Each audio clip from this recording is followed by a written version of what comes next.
न तस्ते सत्कृति लोके भूयात् स्थानोत्सवादिकम्।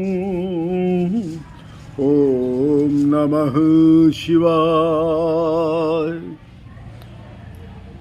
आज शिव महापुराण जी की कथा के क्रम में आज 8वां अध्याय है।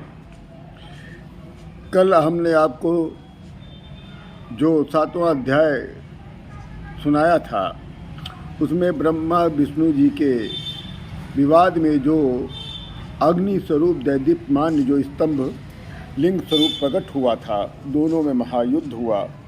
केतकी फूल का सहारा लेकर उसको साक्षी बनाकर ब्रह्मा जी स्वयं ईश्वर बनने की जो चेष्टा किए, उसमें जो प्रकट हुआ था लिंग, उसमें शिव जी ने विष्णु जी को बहुत ही सराहा। और उसी के क्रम में आज 8वां अध्याय है। इसमें कुल 21 श्लोक हैं। इसमें बाबा भैरवनाथ की उत्पत्ति है, ब्रह्मा के 5वें मुख का वध है और ब्रह्मा को अपूज्य का वर्णन। इस कथा का वर्णन श्री नंदी भगवान ने किया था। नंदी भगवान ने बताया कि देवाधिदेव महादेव जी ने ब्रह्मा के घमंड को चूर करने के लिए अपने भवों के मध्य से भैरवाख्यम भूर्वो मर्ध्याद ब्रह्म दर्प जिंघासया। देवादि महादेव ने ब्रह्मा के घमंड को चूर करने के लिए अपने भवों के मध्य से एक अद्भुत भयानक पुरुष की सृष्टि की। उस पुरुष का दिव्य नाम था भैरवनाथ। इस भयानक पुरुष उस युद्ध स्थल जहाँ पर ब्रह्मा विष्णु जी युद्ध कर रहे थे मैं अपने स्वामी जी को नमस्कार करता है। और वो पुरुष कहता है, अर्थात भैरव जी कहते हैं शिव जी से, हे प्रभु, मैं कौन सा कार्य करूं, शीघ्र ही आज्ञा प्रदान करिए। तब शंकर भगवान कहते हैं, वत्सम योयम विदे साक्षात् जगदामाद्य दैवतम नूनमर्चयम खड्गेन तिग्गमेन जौसा परम। काहे वत्स भैरव, ये जो ब्रह्मा है, जो इस जगत का साक्षात देवता है, उसकी इस लपलपाती तलवार से पूजा कर दो।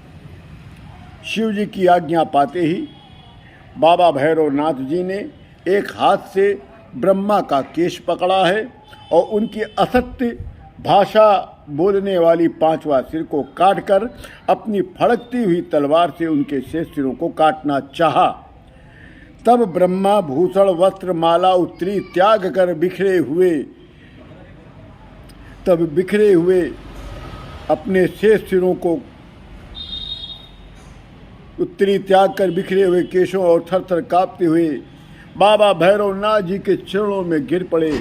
और तब ब्रह्मा जी की इस दशा को देखकर विष्णु भगवान अश्रुपात करते हुए दोनों हाथ जोड़कर एक बालक की भांति कहते हैं, हे भगवान, आपने पहले इन्हें कृपा पूर्वक इनके 5 सिर दिए, अब एक सिर तो ले लिया, अतः क्षमा कर अनुग्रह के योग्य इस ब्रह्मा पर दया करिए। विष्णु जी के इस प्रार्थना पर भगवान सदाशिव ने बाबा भैरवनाथ जी को और दंड देने से मना कर दिया।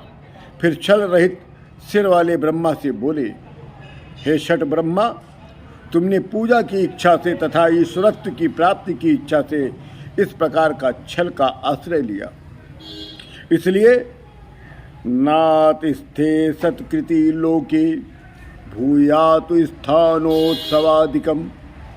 आज से इस जगत में न तो तुम्हारी पूजा होगी, न तो किसी स्थान पर तुम्हारा उत्सव होगा, न ही तुम्हारा कोई स्थान होगा। तभी से पृथ्वी पर ब्रह्मा जी की कहीं पे कोई मूर्ति या मंदिर नहीं पाई जाती है, केवल एक पुष्कर में मिलता है।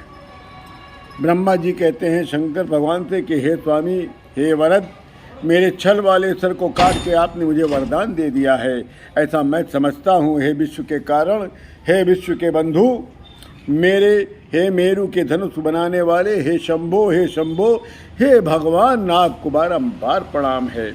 तब शिव जी कहते हैं, हे पुत्र, अराजकता के भय से इस विश्व का सर्वनाश हो जाएगा। जिस दिन अराजकता फैल जाएगी चारों दिशा, तो इस विश्व का नाश हो जाएगा। इसलिए अपराधियों को दंड देना शुरू कर दो। इसीलिए अपराधियों को दंड देना ही चाहिए जो अराजकता फैलाते हों, तथा लोक की धुरी को धारण करिए। अब मैं तुम्हें अत्यंत दुर्लभ एक वरदान प्रदान करने जा रहा हूँ, इसे ग्रहण करो। निष्फल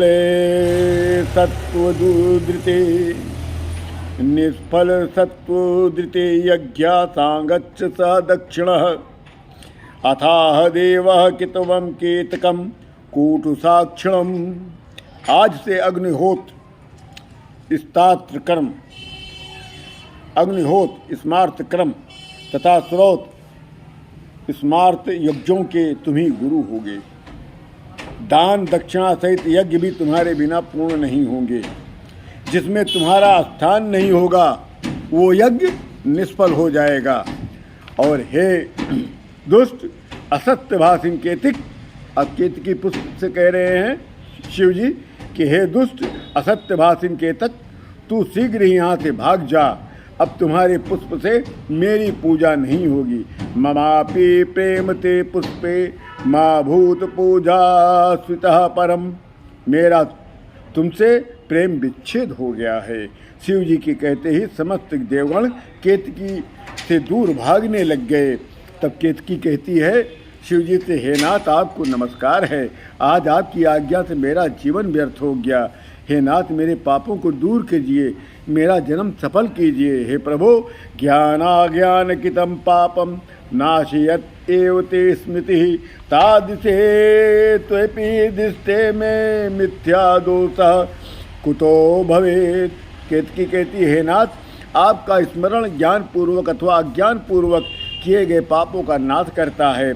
अतः मुझे तो आपका दर्शन प्राप्त हो गया है, अतः मेरे पाप क्यों नहीं नष्ट हो रहे हैं। तब शिव जी कहते हैं, मैं ईश्वर हूँ, मेरा वाक्य मिथ्या नहीं है, न मिथ्या है, न मिथ्या होगा, न मिथ्या कभी रहेगा। मंडप रचना के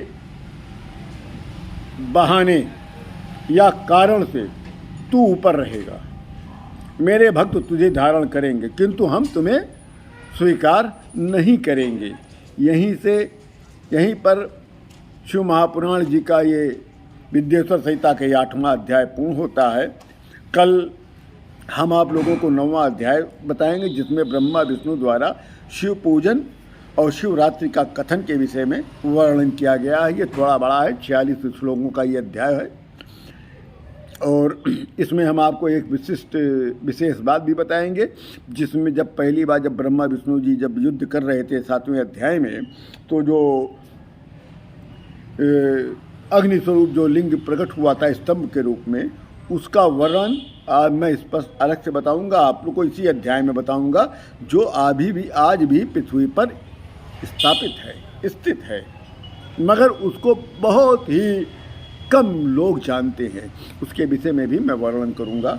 और आप सभी लोगों को फिर पुनः निवेदन के साथ कि अगर आप शिव जी से प्रेम करते होंगे, शिव की भक्ति करते होंगे, अगर शिव भगवान से थोड़ा सा डरते भी होंगे, तो इस शिव योगी अयोध्या जी चैनल को आप सब्सक्राइब कर लेंगे और नित्य एक शिव महापुराण के कथा का पाठ आप श्रवण करने को आपको प्राप्त होगा। इसी के साथ आप सभी लोगों को राम राम, जय जय सिया राम।